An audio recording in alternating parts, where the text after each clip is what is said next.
A very good morning to all of you. Welcome you all in class 11th economics.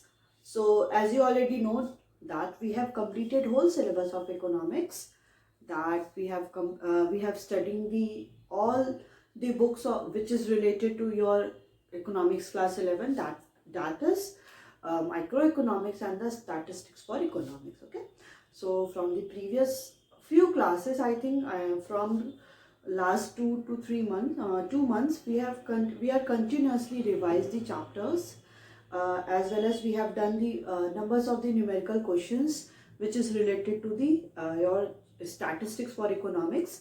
And after all, we are also discussing the some chapters in which students are facing more of the problems, chapters like main market form, in which we have discussed the okay, so there are four market in which we have discussed only two, that is perfect competition as well as the oligopoly, because monopolistic and the monopolies has been deleted from your syllabus.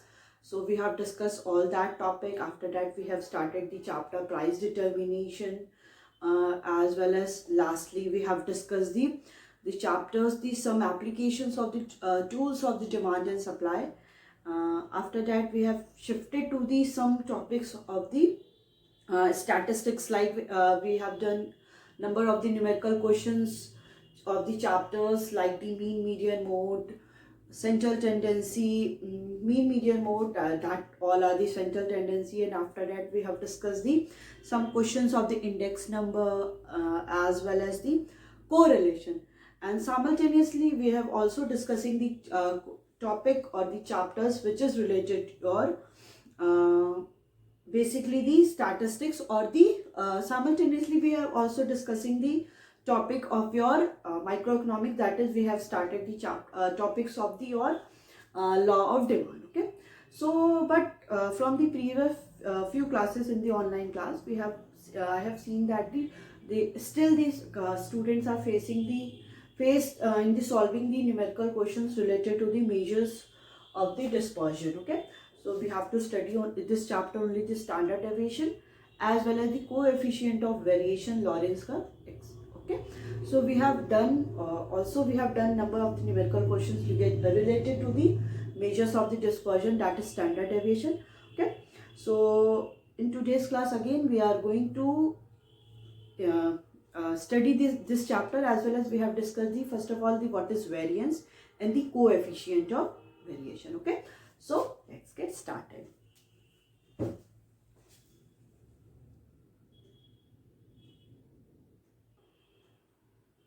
Okay, so there it is the variance. Okay, variance.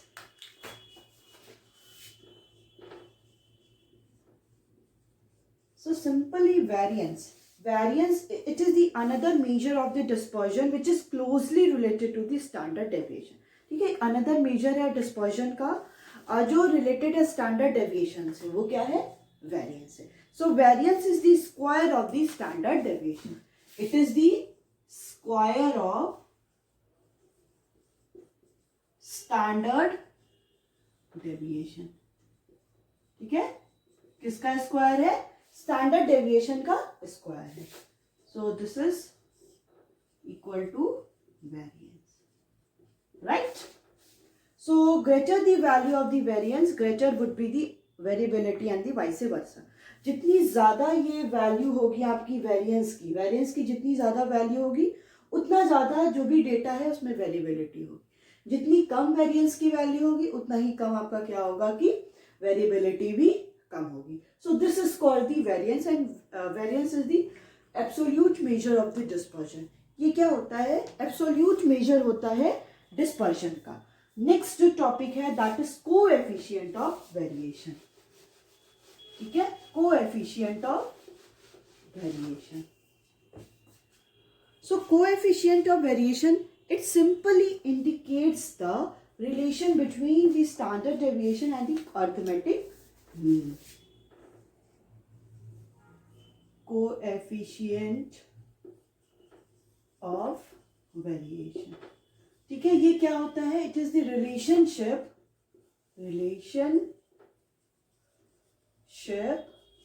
between the standard deviation and arithmetic mean. ये किसके बीच का relation होता है? ये relation होता है आपका standard deviation और अर्थमेटिक मीन का. This relationship is expressed in terms of the percentage. ये जो रिलेशनशिप होती है वो किस में एक्सप्रेस होती है? परसेंटेज के फॉर्म में ही एक्सप्रेस होती है. It is relative measure of dispersion. As I already told to you कि वेरिएशन क्या होता है आपका? एब्सोल्यूट मेजर होता है और कोएफिशिएंट ऑफ वेरिएशन क्या होता है? रिलेटिव मेजर होता है. So it is also known as the Karl Pearson's coefficient of variation. इसको और क्या बोलते हैं? इसको कार्ल पियर्सन्स कोएफिशिएंट, बिकॉज इसको किस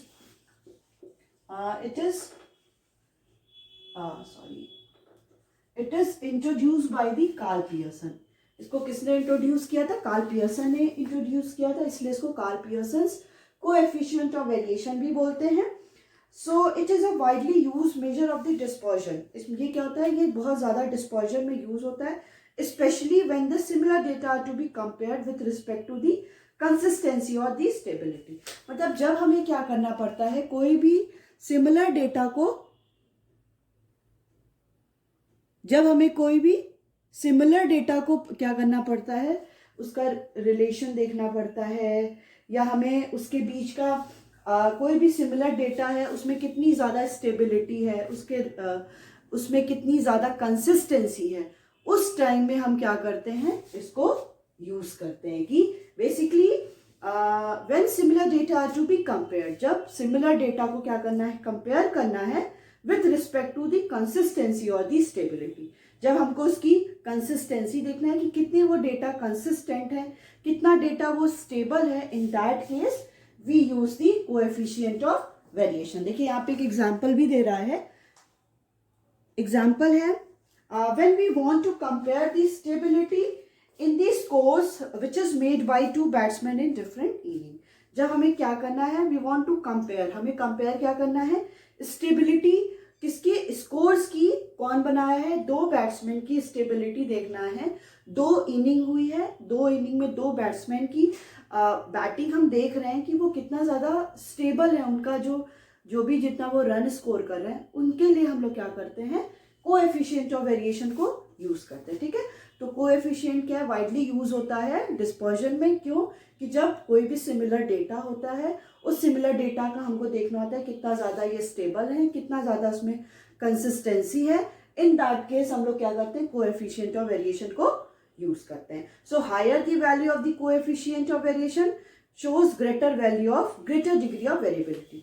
कि जितना ज़्यादा कोएफिशिएंट ऑफ वेरिएशन की वैल्यू होगी, उतना ज़्यादा क्या होगा?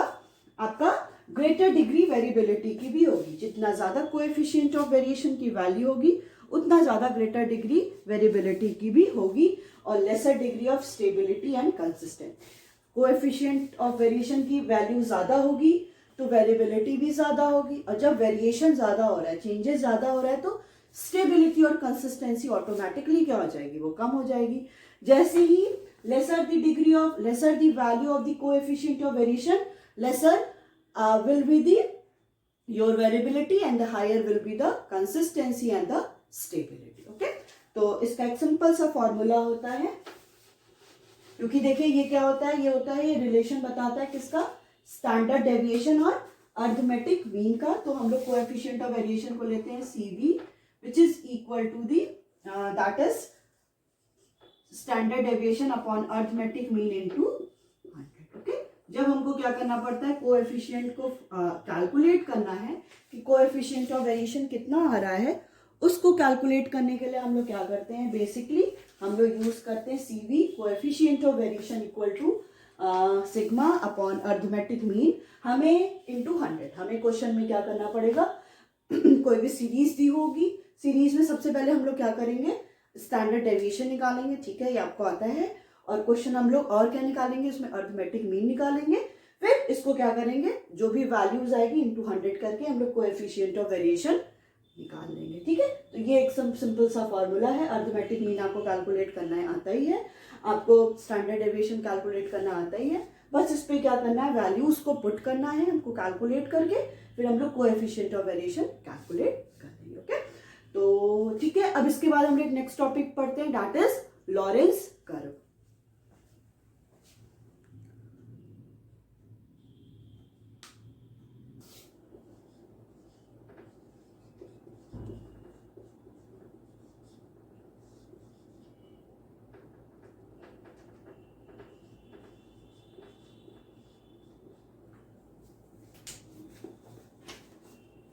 So Lorentz, the measure of dispersion discussed so far as given numerical value of dispersion।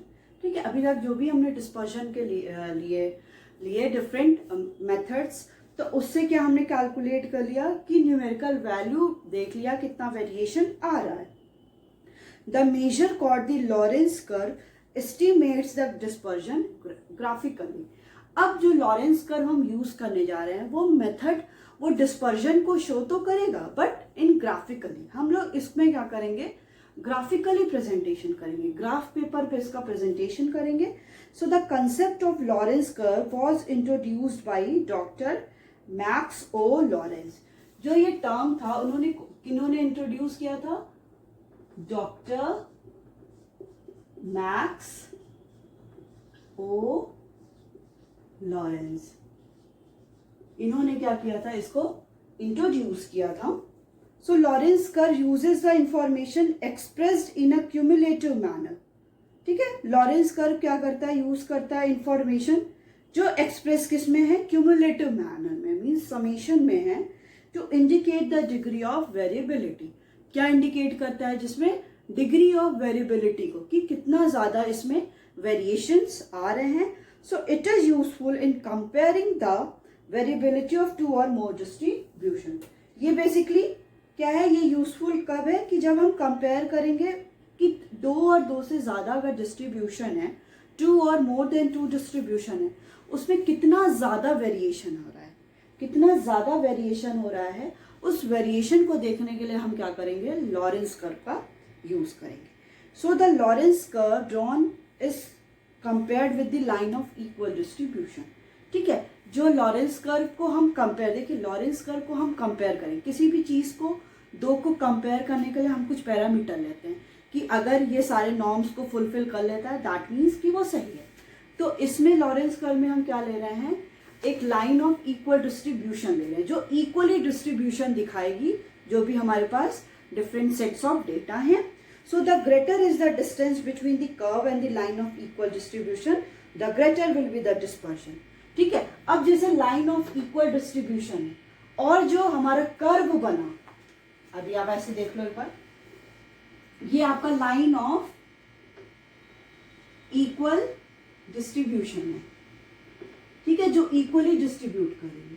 अब जो भी हमने डिफरेंट सेट्स ऑफ डेटा को क्या किया, ग्राफ के थ्रू बनाया। अब जितना ज्यादा ये गैप होगा, ये गैप जितना ज्यादा होगा उतना ज्यादा डिस्पर्जन होगा, उतना ज्यादा वेरिएशन होगा, और जितना कम ये गैप होगा उतना लेसर क्या होगा, डिस्पर्जन होगा, उतना कम क्या होगा, वेरिएशन होगा। ठीक है, तो क्या समझ में आया कि जब भी हम 2 सेट्स ऑफ डेटा 2 और मोर डिस्ट्रीब्यूशन को क्या करते हैं, कंपेयर करते हैं, तो हम किसके थ्रू करते हैं, हम ग्राफिकली उसका प्रेजेंटेशन करते हैं, उसको हम क्या बोलते हैं, लॉरेंस कर्व बोलते हैं। इसमें हम क्या करते हैं, बेसिकली इनइक्वालिटीज देखते हैं। तो इसको हम जब कंपेयर करते हैं, जब ड्रॉ करते हैं, तो किसके थ्रू करते हैं, लाइन ऑफ इक्वल डिस्ट्रीब्यूशन बनाते हैं, और हम लोग जो भी सेट्स ऑफ डेटा है उसको ग्राफिकली जब प्रेजेंट करते हैं, तो जो जितना ज्यादा इस कर्व में और इस लाइन ऑफ इक्वल डिस्ट्रीब्यूशन में गैप होगा, उतना ज्यादा क्या है, डिस्पर्जन होगा। जितना कम इन दोनों के बीच का गैप होगा उतना कम डिस्पर्जन होगा। ठीक है, मतलब higher the difference between both of them, more of the dispersion और more of the variation, and the vice versa. और जितना कम इन दोनों के बीच का गैप होगा उतना कम डिस्पर्जन भी होगा।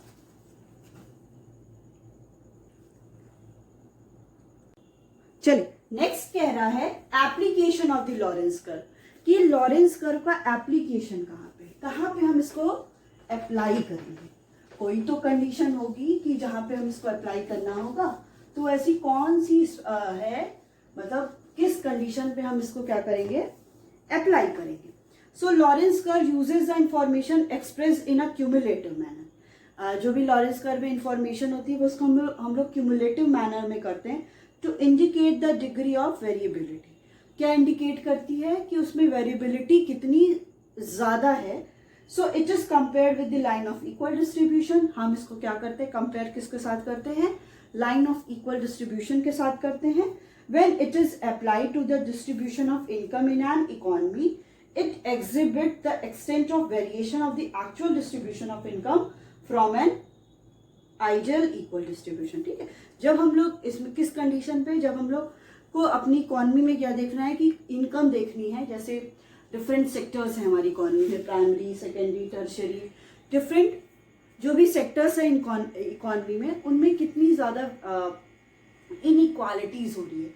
तो हम क्या करते हैं, जो भी हमारा एक्चुअल है कि एक्चुअल में कितना वेरिएशन हो रहा है उनकी इनकम में, और जितनी आइडियल सिचुएशन लेके चल रहे हैं उनके बीच का हम जो वो डिफरेंस देखते हैं कि रियलिटी में क्या सिचुएशन है और कैसा दिखाया जा रहा है, मतलब कैसा है और कैसा दिखाया जा रहा है।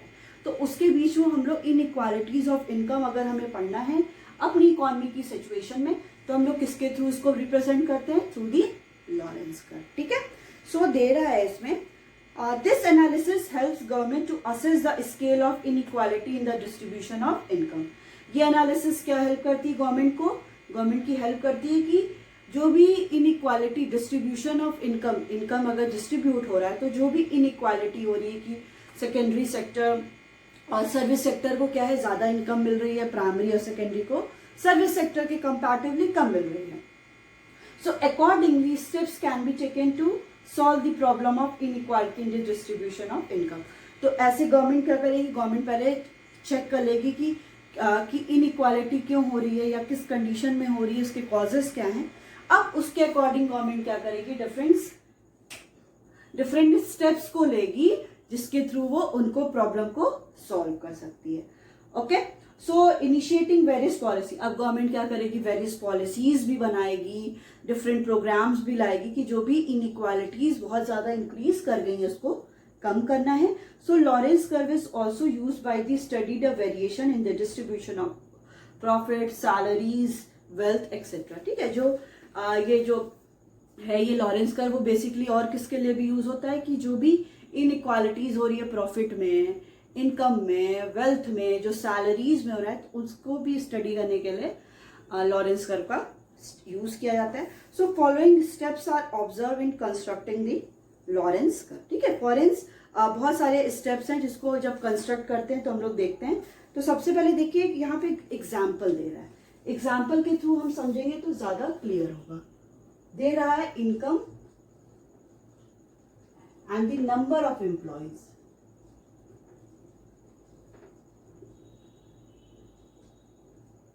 चलिए इसको ऐसे ले लेते हैं, income, number of employ.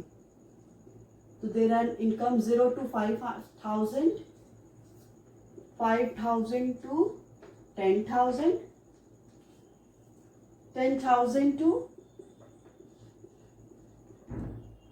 20,000, 20 to 40, 20 to 40 ये 1000 है समझ लीजिएगा, एंड देन 40 to 50,000।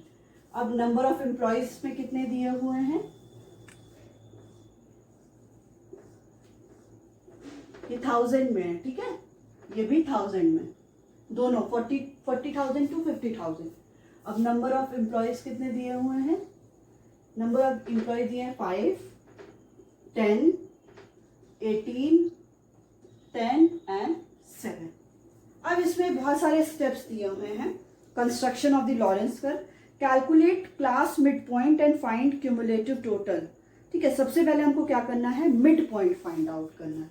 तो इनकम का आप सबसे पहले क्या करेंगे, मिड पॉइंट फाइंड आउट करेंगे।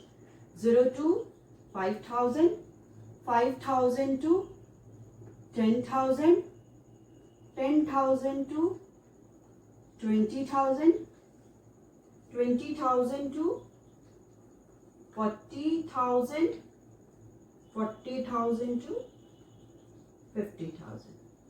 ठीक है, अब इसका मिड पॉइंट फाइंड आउट करना है।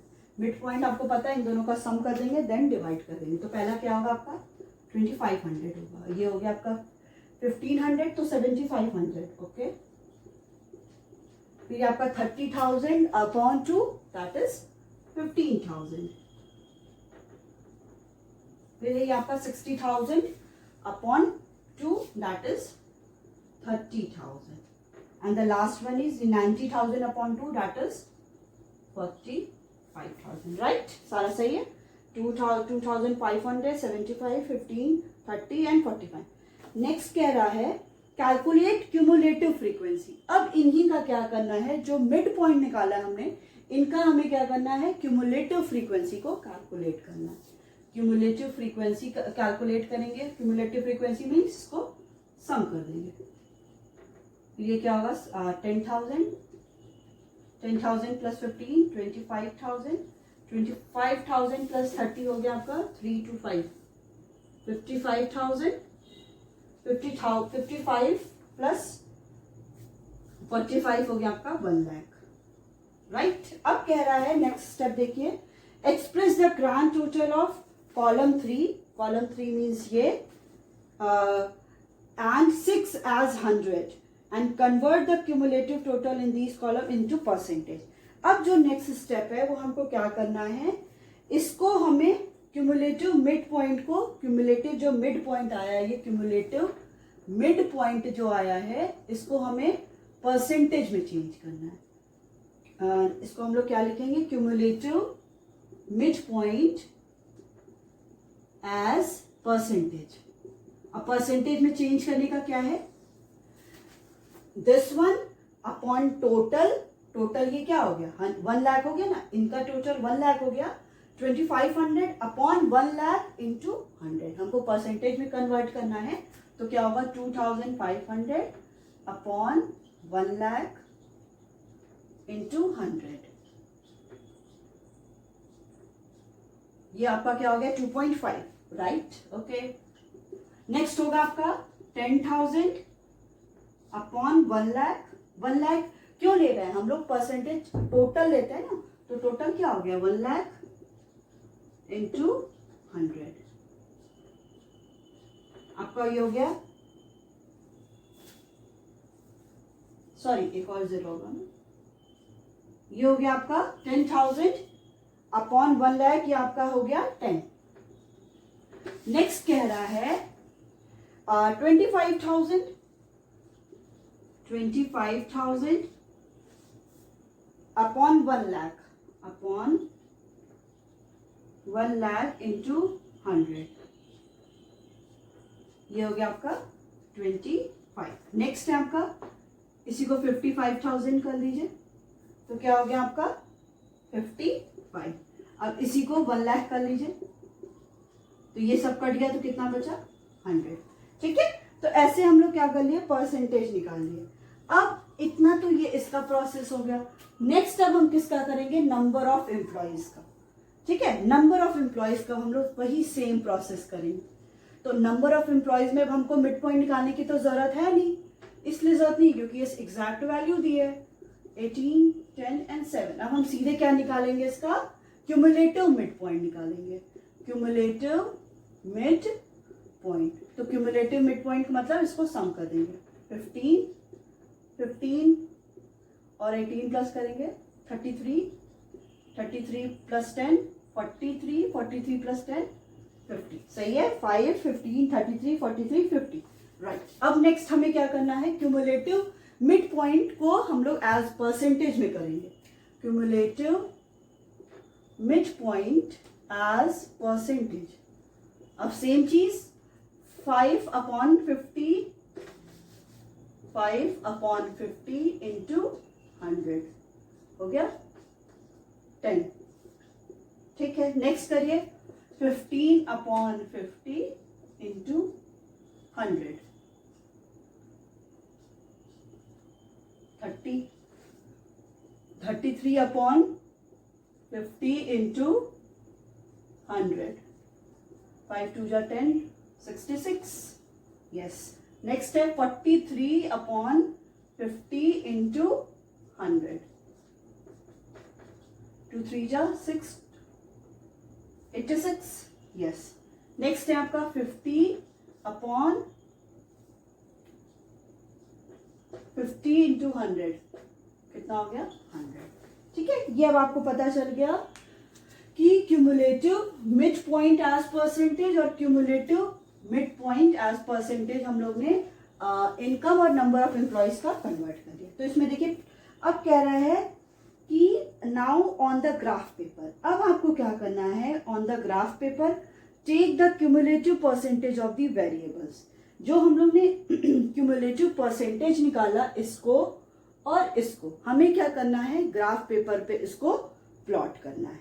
ठीक है, तो क्यूमुलेटिव परसेंटेज ऑफ फ्रीक्वेंसी मतलब नंबर ऑफ एम्प्लॉयज जो हम लोग ने निकाला, इसको हम किस पे लेंगे, एक्स एक्सिस पे लेंगे, और ये जो इनकम है उसको हम लोग क्या करेंगे, वाई एक्सिस पे लेंगे, और जो भी वैल्यूज ये आपकी आई है उसको आप सारे को उस पे प्लॉट कर दीजिए।